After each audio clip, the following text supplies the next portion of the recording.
coach, formateur, consultant, thérapeute, etc. Je profite toujours de ces moments de calme en fait pour faire quelques vidéos, pour partager les outils que j'utilise pour réaliser mes séances de coaching en ligne et développer mon activité de coach aussi sur le web. Alors, la question qu'on se pose quand on n'a jamais fait de séance en ligne, la première des questions qu'on se pose, en tout cas que moi je me suis posée au départ et qu'on me pose souvent aujourd'hui, c'est moi je peux pas me passer de la relation en face à face, la relation humaine avec la personne. Et puis je pense que une séance de coaching est bien plus efficace quand on est physiquement avec la personne pendant la séance. Alors c'est différent en fait, c'est très différent. Ce que je peux vous assurer, c'est que effectivement, on ressent pas nécessairement cette ambiance dans la séance de coaching avec son client en face de soi ou à côté de soi pendant la séance. Néanmoins, quand on fait des séances en ligne, en visioconférence ou même par téléphone, parce que vous verrez qu'en visio, on éteint-vite la caméra pendant la séance de coaching. Quand on fait la séance en visioconférence ou par téléphone, le client est beaucoup plus concentré. Et le coach, lui, est beaucoup plus dans l'écoute et surtout dans l'écoute des silences et du non-verbal de la personne, enfin du non-verbal auditif et visuel quand vous avez la caméra. Et du coup, ça change complètement finalement votre façon de coacher une personne parce que vous n'avez plus la même façon d'observer la personne. Vous l'observez pas uniquement avec les yeux et un peu avec les oreilles, mais au contraire, vous l'observez davantage avec vos oreilles, avec votre ressenti, et moins avec vos yeux qui peuvent aussi parfois tromper. Alors moi je trouve ça beaucoup plus efficace des séances en ligne et par téléphone, et c'est pour ça qu'aujourd'hui je les préfère et je fais plus de 90% de mes coachings en visioconférence ou par téléphone. Souvent la première séance, les clients ont du mal aussi parce qu'ils me disent bah non, moi j'ai envie d'avoir un coach en face de moi, j'ai envie de me déplacer pour aller voir mon coach. Alors parfois je fais la première séance en face à face et puis parfois la deuxième. Et puis bien souvent, la troisième séance, mon client me dit non mais en fait c'est bien par téléphone, c'est bien en visio. C'est mieux en fait, je préfère. Et le client comprend que c'est un gain de temps pour lui parce qu'il n'a pas à se déplacer au bureau du coach et surtout il peut s'isoler dans son environnement à lui. Il peut être allongé dans son canapé, il peut être sur sa chaise longue dans le jardin, il peut être dans un endroit dans lequel il se sent bien, au calme et dans lequel il peut complètement se concentrer finalement à l'abri du regard du coach parce que du coup on n'a pas cette caméra, donc le client peut vraiment se laisser aller à pas faire attention à son image, par exemple. C'est quelque chose qui est complètement absent dans une visioconférence sans la caméra et par téléphone. Alors pourquoi je parle de visioconférence sans la caméra?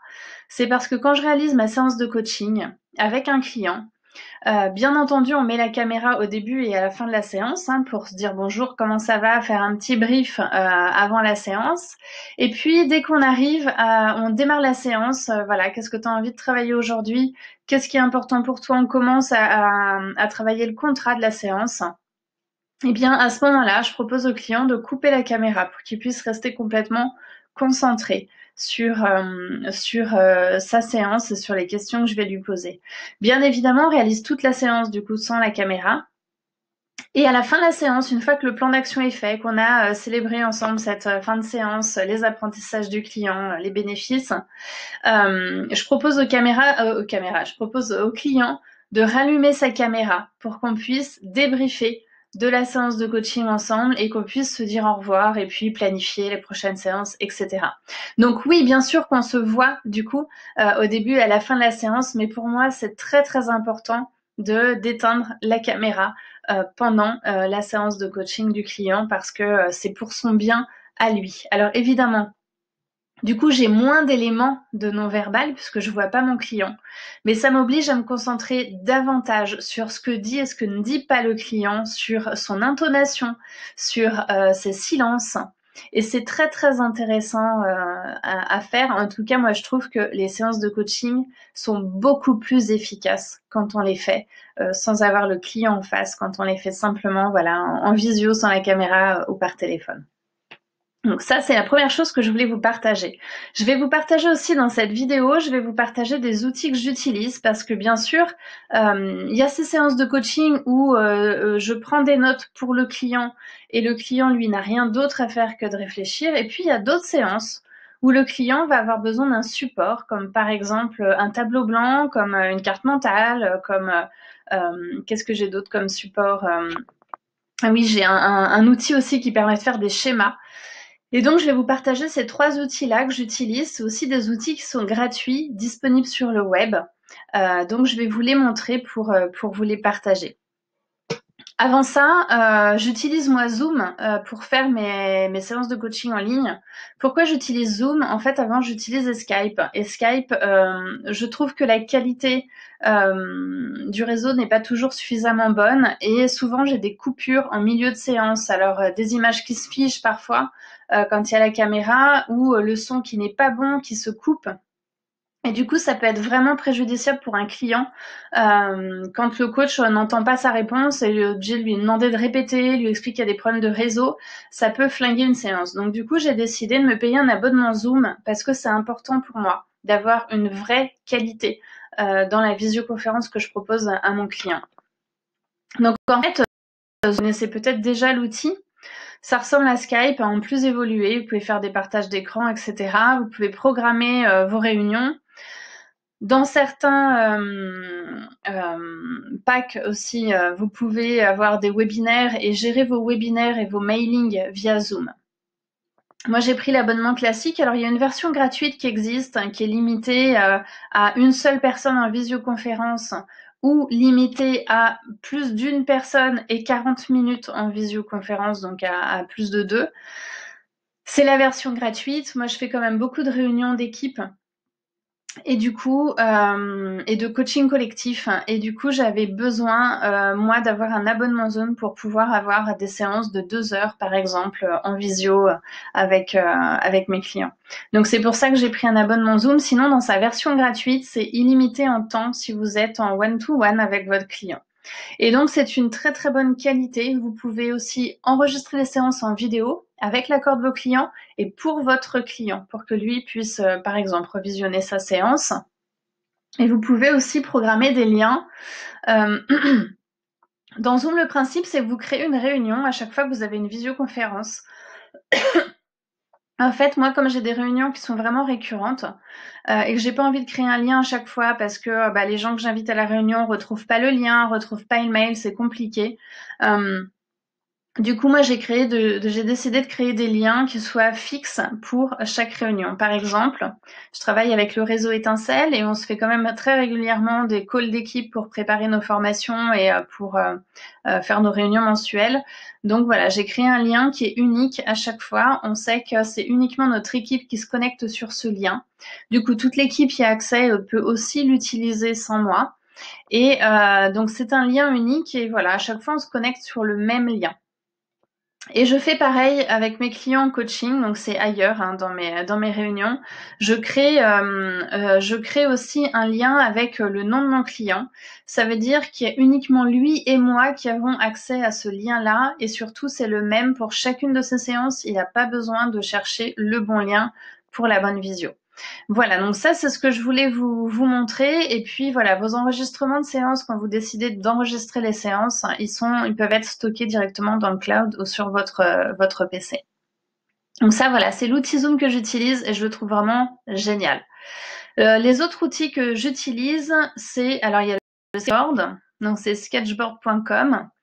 Donc le sketchboard, qu'est-ce que c'est? Je vais me mettre en petit. Le sketchboard, c'est comme un tableau blanc. Et donc le sketchboard, vous pouvez tout simplement écrire comme un tableau blanc. Par exemple, quand je fais une roue de la vie, je vais dessiner la roue de la vie ou je demande à mon client de la dessiner. En général, je la dessine parce que même si vous rigolez là en train de me voir dessiner, je vous mets au défi de dessiner une roue de la vie aussi parfaite que celle-ci dès la première fois. Bref, du coup, je fais le tableau pour mon client, la roue de la vie. Voilà, donc par exemple, il va choisir ses domaines, l'amour, l'argent, la santé, la famille, Donc voilà, je lui fais le tableau pour lui au fil de ce qu'il me dit, etc. Et puis, imaginons qu'à la fin de la roue de la vie, on fasse une ligne de temps. Bah voilà, ligne de temps. Là, c'est aujourd'hui, today. Là, c'est plus un mois. Là, c'est plus 3 mois.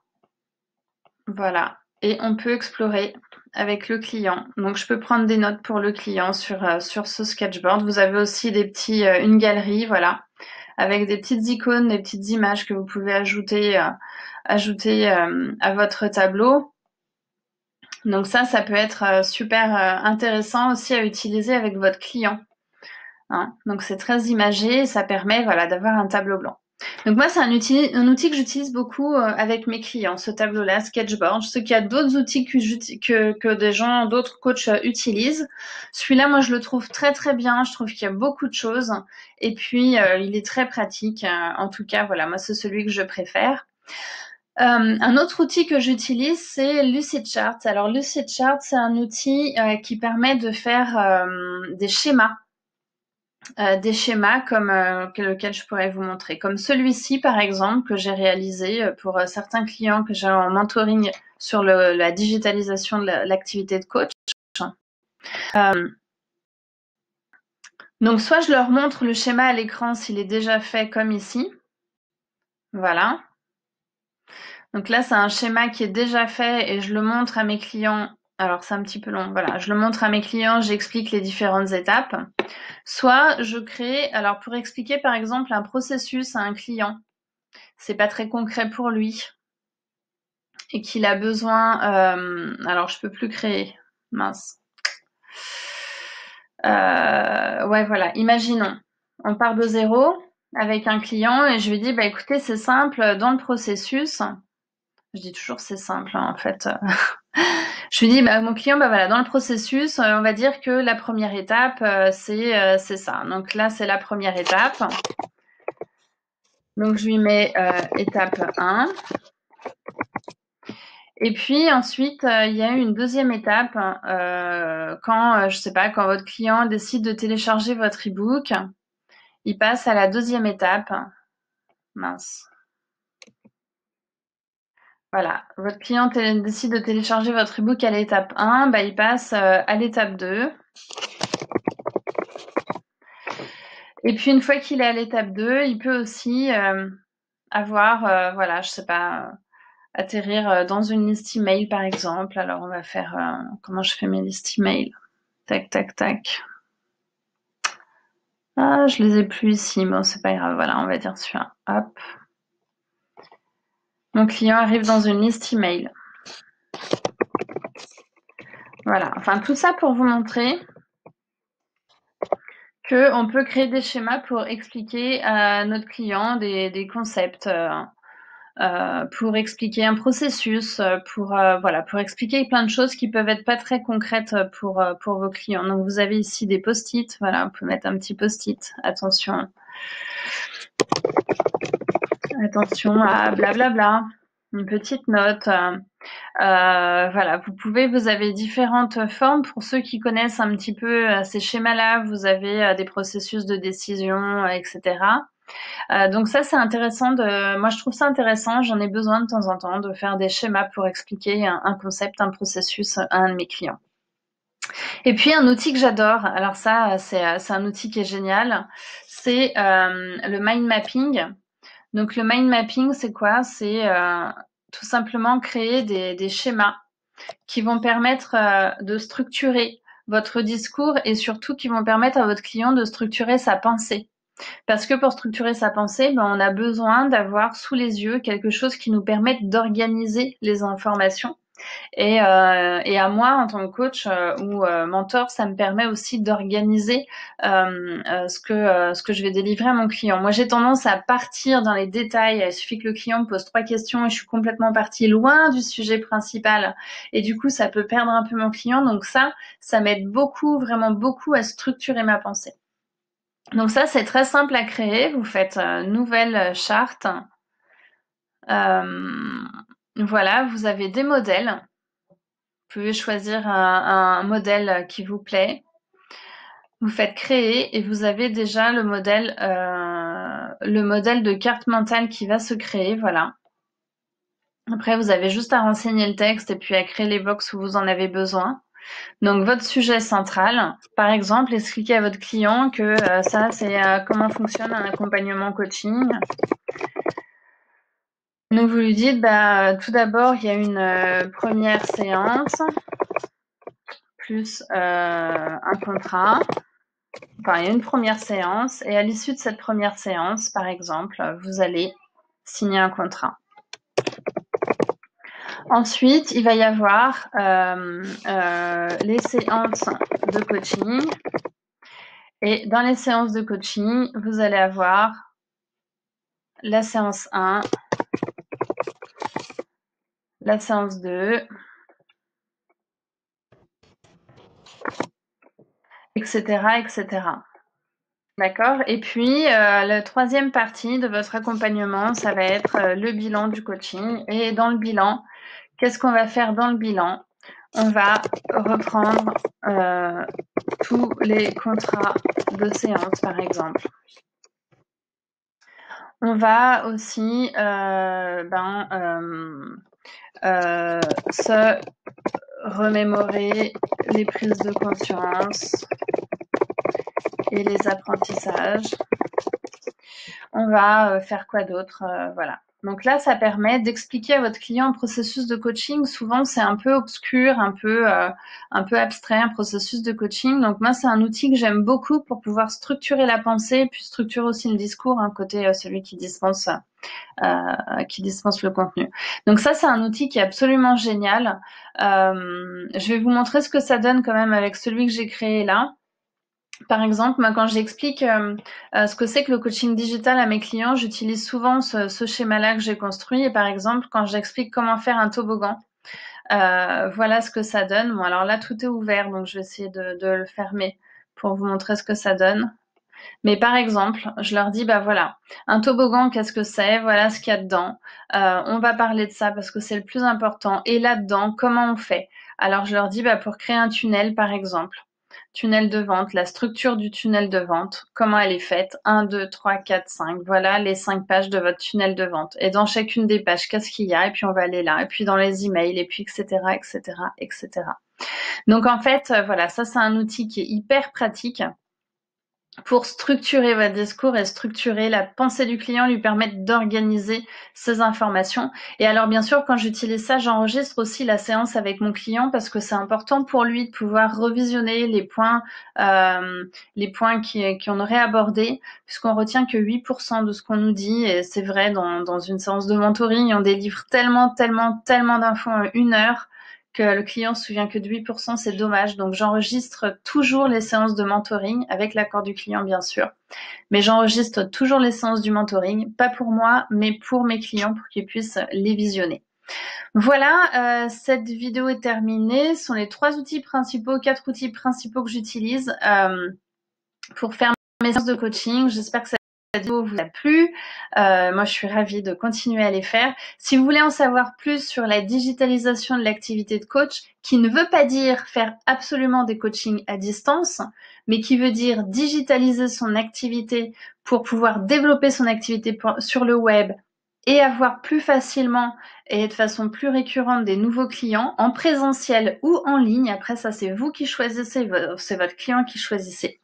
Mais en tout cas, si vous voulez développer votre activité de coach sur le web, cliquez sur la vidéo qui est juste en dessous dans le lien pour regarder les 2 vidéos qui vous expliquent explorer les secrets du digital pour trouver vos clients en coaching. Je vous dis à très bientôt. Si vous avez des questions, n'hésitez pas. Je suis à votre disposition.